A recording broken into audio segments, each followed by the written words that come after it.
Work hard, give your best. You can do this. Success is earned. Dream big, never give up. Focus, do what you love. Love what you do. Stay humble. With this beautiful thought, a very good morning to all my dear students. I hope you all are in good health. I, Shreya Jadhav, welcome you all to my e-learning channel.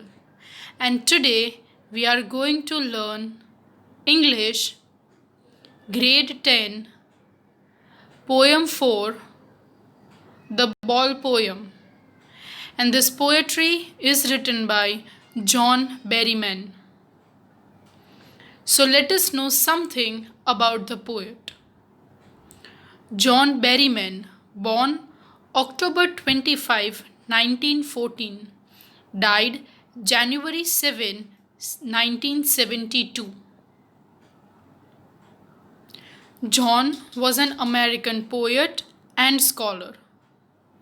He was a major figure in American poetry in the second half of the 20th century and is considered a key figure in the confessional school of poetry. His best known work is the Dream Songs. Setting: a boy loses a ball. He is very upset.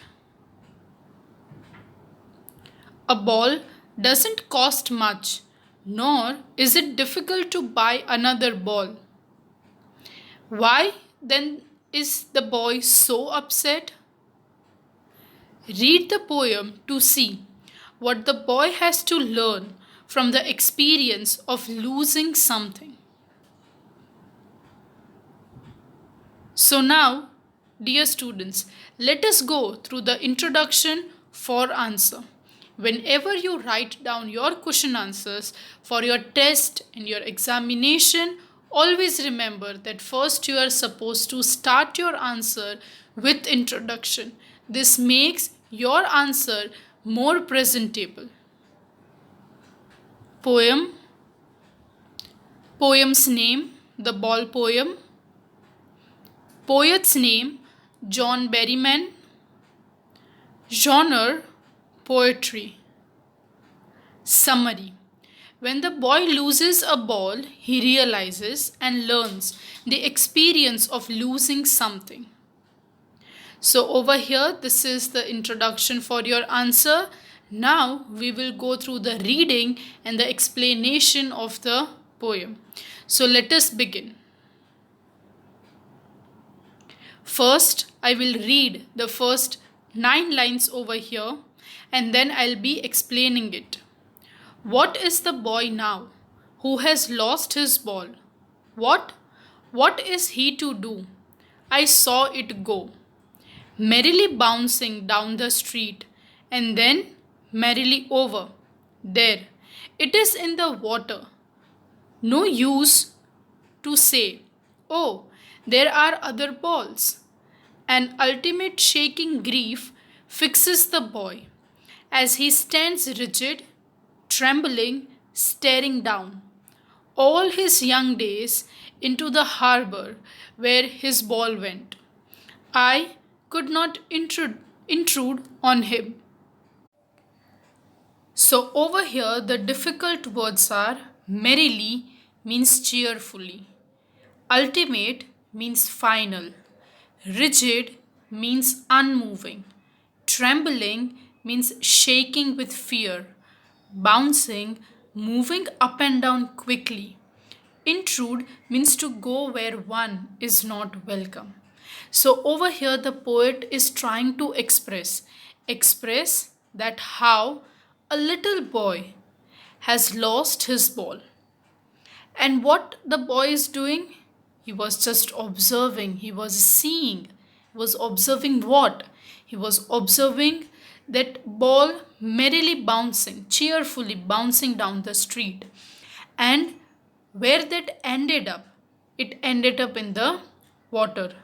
No use to say, Oh, there are other balls. An ultimate shaking grief fixes the boy. So when we think like this, no, it becomes so silly for us that this little boy is crying for just a ball. He could purchase some new one, but there may be plenty of balls. But in a present situation, he is in ultimate grief. He is in pain. Why? Because that ball holds plenty of sentiments, feelings, and emotion with him. Moreover, to that, he is rigidly, means unmovingly standing over there, and he is trembling, means he is shaking with fear, and he is staring down, means he is continuously looking down. Where?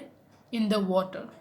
And all his young days into the harbor where his ball went. And he is observing that how the ball is moving into the water. I would not intrude on him, and it was something like that one would not be welcome to go over there. So over here the poem or the poet is trying to tell us that how the boy is observing and seeing that his ball is disappearing, that ball which he loves very dearly. The second paragraph. A deem another ball is worthless. Now he senses his first responsibility. In a world of possessions, people will take balls. Balls will be lost always, little boy. And no one buys a ball back. Money is external.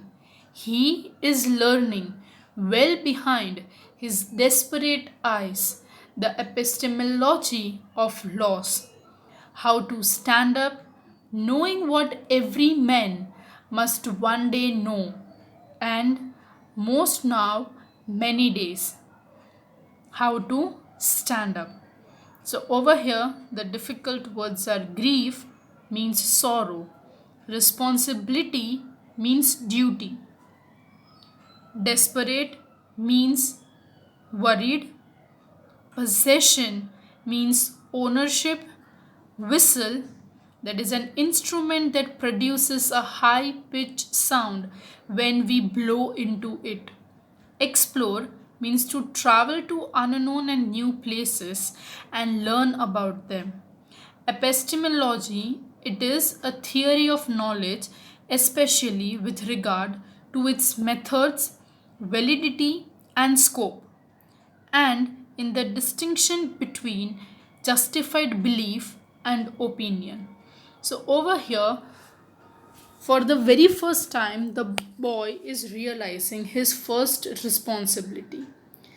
Beforehand, he might have never thought about that if the thing is lost or if the thing is not with me, what would be the circumstances?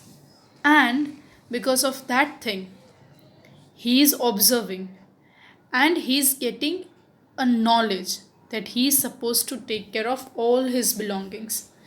People will take balls. Balls will be lost always, little boy. Now, this is a wise saying actually to be said, that people will take balls means the people will be there to take up the opportunities which are given to you, or sometimes opportunities could be lost also, and no one will be helping you to buy it back.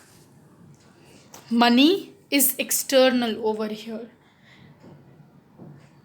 and that little boy is learning well behind his desperate eyes, and he is realizing that how to stand up, how to be a courageous man, and to take up his responsibility, and to move ahead or to stand up in the difficult time.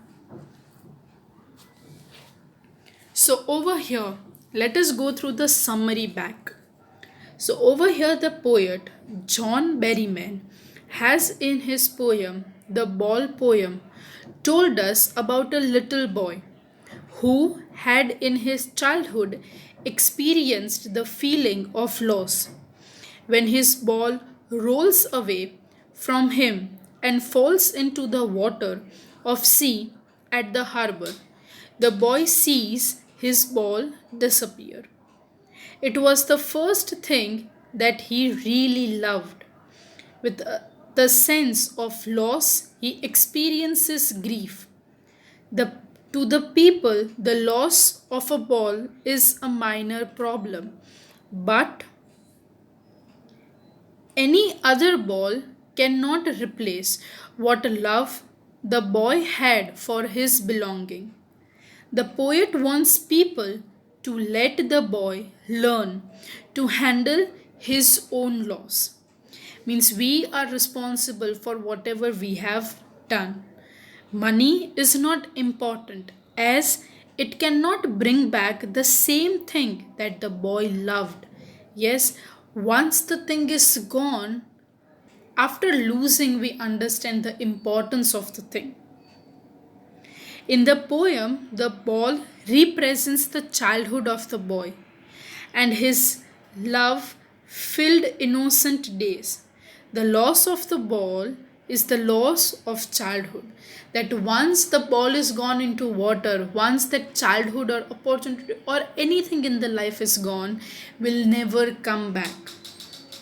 And just by standing over there, we might be regretting that those were the days when we used to smile more, or we used to be more human. The poem also hints at losses being a part of one's life. If we want to be successful, then failure or losses or loss are part of it. The poet is pained by the grief that the boy experiences, but he knows that growing up is an unavoidable process and it is necessary to learn to be strong and to go on with one's life no matter how much hurt the losses cause. So, I hope that you have understood the poetry. This poetry gives us lesson for life, how to live. Yes, literature is such a beautiful thing. It not only teaches us the textual portion, but it also connects us with our day to day emotions and our life. So now let us move ahead and we will be doing the figures of speech for the poetry. The first one, what is the boy now who has lost his ball? So, in the first line, the first figure of speech is interrogation. Over here, a question is asked not for the sake of answer but for a poetic effect. It is being written down. The second one is alliteration. Over here, the consonant sound H is being repeated in the words like has and his. So that H is being repeated. So this will become alliteration. Second one, what is he to do? So the first figure of speech over here is interrogation. A question is asked not for the sake of an answer but for poetic effect. The second one is repetition. Over here the word what is being repeated twice for the poetic effect. The third one is internal rhyme.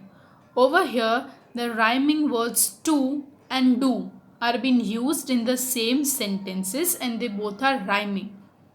And as they have been used in same sentence, it becomes internal rhyme. The third figure of speech is I saw it go merrily bouncing down the street. So over here the figure of speech is personification. What is personification? When any human quality is given to any inanimate object, that is ball. That non-living inanimate object ball is given human quality of merrily bouncing, means cheerfully bouncing. So this becomes personification. The next figure of speech is and then, merrily over, there it is in the water. So over here, the first one is personification. So the inanimate object ball is given human quality of merrily bouncing. So this becomes personification. The next one is exclamation. Over here you can see at the end that an exclamatory mark is used. So an exclamatory form is used for poetic effect. The next one is alliteration. Here the consonant sound th is repeated in the words there, the and then. You can see that in initial th is used, so that becomes alliteration. Next one is no use to say, oh, there are other ball. So over here the figure of speech is litotes. A negation is used to convey a positive meaning, that is useless to say that there are other balls, or you can even identify like this, that as no is used, it indicates or it signifies that it is litotes. The next one is exclamation. So over here an exclamatory form is used for poetic effect. Now if you observe over here we cannot find any sort of exclamatory mark. Then what is the exclamation which has been used? You can see over here, dear students, O there. So that O signifies exclamatory form. So this will become exclamation. The next one is an ultimate shaking grief fixes the boy. So over here the figure of speech is transferred epithet. So over here epithet, it means the adjective, and the adjective is the ultimate shaking, and this has been transferred from the boy to his grief with which he is closely related.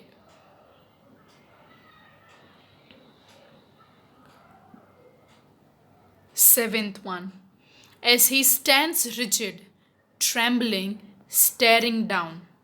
So over here the first figure of speech is internal rhyme. Here the rhyming words trembling and staring are being used in the same sentence. You can see that at the end ing form is being used. So this becomes internal rhyme. The next one is alliteration. So the consonant sound st is being repeated in the words like stand and staring. So this will become alliteration. The next one, all his young days into the harbor where his ball went. So the first figure of speech over here is transferred epithet. So here the adjective young has been transferred from the boy to his day, with which he is closely related. The next one is repetition. The word his is being repeated twice. So when the words are being repeated, it becomes repetition. The next one is metaphor. There is an indirect comparison between the childhood of the boy and the ball. And over here, the point of comparison is that they are lost. So this becomes metaphor. I would not intrude on him. So here The figure of speech is litotes. So a negation is used to convey a positive meaning, that I would leave him alone.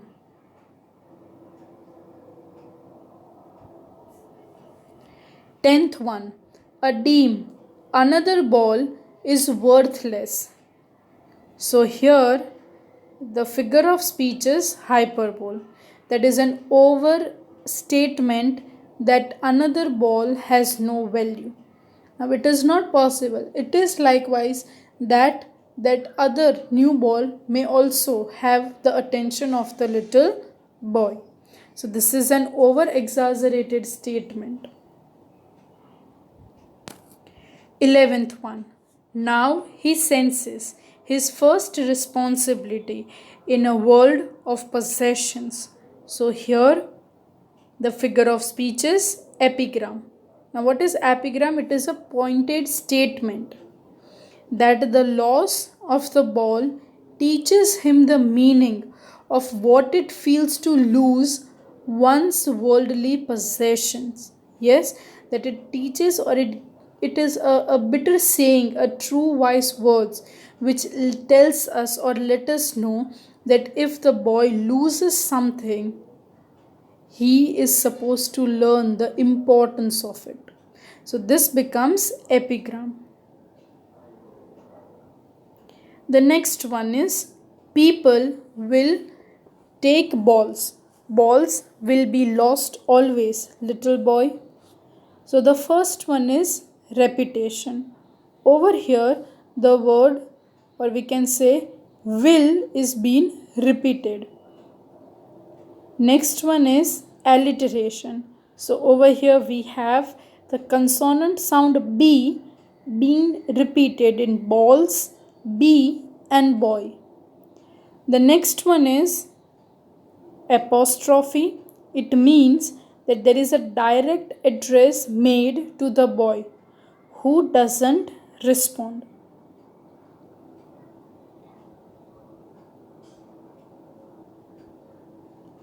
And no one buys a ball back. Money is external. So here the first figure of speech is alliteration. Over here the consonant sound B is repeated in the words balls, back and buy. So over here it becomes alliteration. The next one is litotes. Negation is being used to convey a positive meaning, that one hardly buys a ball. And you can also observe or see like this, that as no is used, it will become litotes. 14th one. He is learning well behind his desperate eyes the epistemology of loss. So here the figure of speech is transferred epithet. The adjective or the epithet desperate has been transferred from the boy to his eyes, with which he is closely related.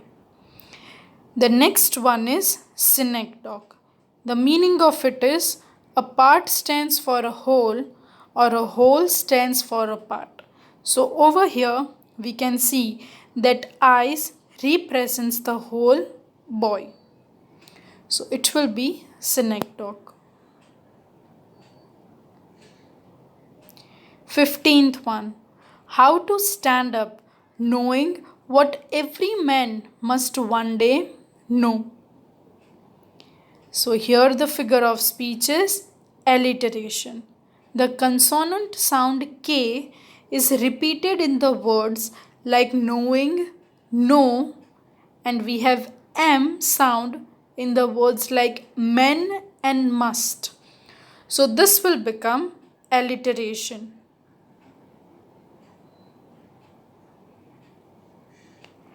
16th one and the last figure of speech, and most now know many days. How to stand up. So here the figure of speech is alliteration. Here the consonant sound M is being repeated in the words most and many. These two words are starting with M, so this will become alliteration. So over here our figure of speech is completed. I hope you all have understood the poetry, the meaning of it, as well as the figures of speech. Thank you for watching. Have a nice day. Dear students, if you have any doubt or queries, you can comment down in the comment section. Thank you for watching.